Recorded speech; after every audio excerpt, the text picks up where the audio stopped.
ഓഫീസിൽ പ്രശ്നം, വീട്ടിൽ പ്രശ്നം, നാട്ടിൽ പ്രശ്നം, മൊത്തം പ്രശ്നം. ഇടപെടുന്നിടത്തെല്ലാം പ്രശ്നം. പ്രശ്നം. എനിക്ക് സ്വസ്ഥതയില്ല, എൻ്റെ മനസ്സിന് സ്വസ്ഥതയില്ല, സമാധാനമില്ല, സന്തോഷമില്ല. എന്താ ഇപ്പൊ ചെയ്യാം അല്ലേ? ചുമ്മാ ആകാശത്തേക്ക് നോക്കിക്കേ, എത്ര മനോഹരായ ആകാശം അല്ലേ? ഈ പ്രശ്നത്തേക്ക് നിൽക്കുമ്പോൾ ഈ ആകാശം കണ്ട് സന്തോഷിക്കണം എന്ന് പറയാൻ ഇവർക്ക് ഭ്രാന്താണെന്ന് വിചാരിക്കും. അല്ല, അതുകൊണ്ടല്ല.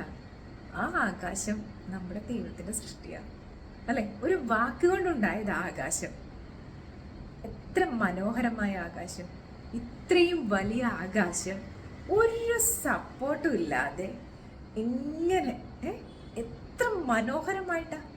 ഒരു സപ്പോർട്ടുണ്ടോ? എപ്പോഴെങ്കിലും നിങ്ങൾ ചിന്തിച്ചിട്ടുണ്ടോ? ദൈവത്തിന്റെ സൃഷ്ടിയെല്ലാം ഇങ്ങനെയാണ്. അത്ര വർണ്ണിക്കാൻ പറ്റാത്ത അത്ര വിശേഷതയുള്ളതാണ് ദൈവസൃഷ്ടിയല്ല, നമ്മളടക്കം.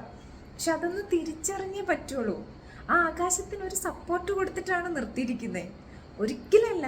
അപ്പൊ അതുപോലെയാണ് നമ്മുടെ പ്രശ്നങ്ങളും. നമ്മളും നമ്മുടെ പ്രശ്നങ്ങളും ദൈവത്തിന്റെ മുമ്പിൽ ഒന്നുമല്ല. ഒറ്റക്കൊരു കാര്യം ചെയ്താൽ മതി, വിശ്വസിച്ചാൽ മതി. അങ്ങ് വിശ്വസിക്ക്, പൂർണ്ണമായും വിശ്വസിക്കണം. വിശ്വാസം മൂലം എന്തെല്ലാം നേടിയേക്കുന്നത്! വിശ്വാസം മൂലം ജെറിക്കോ കോട്ടയ്ക്ക് 7 വട്ടം വലം വെച്ചപ്പോൾ കോട്ടയുടെ വൻമതിൽ ഇടിഞ്ഞു വീണു. പിന്നെ അത് സംഭവിച്ചേ?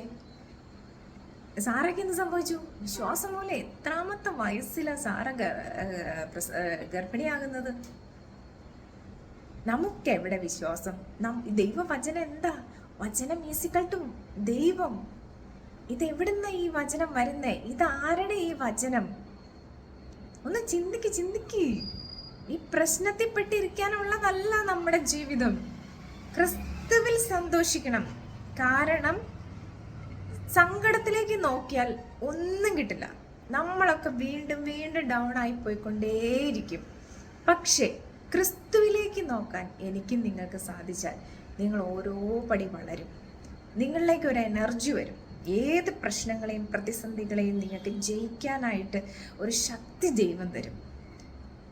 മാറിയേ പറ്റുള്ളൂ. ഞാൻ ഇന്ന് മുതൽ മാറാൻ തയ്യാറാണ്.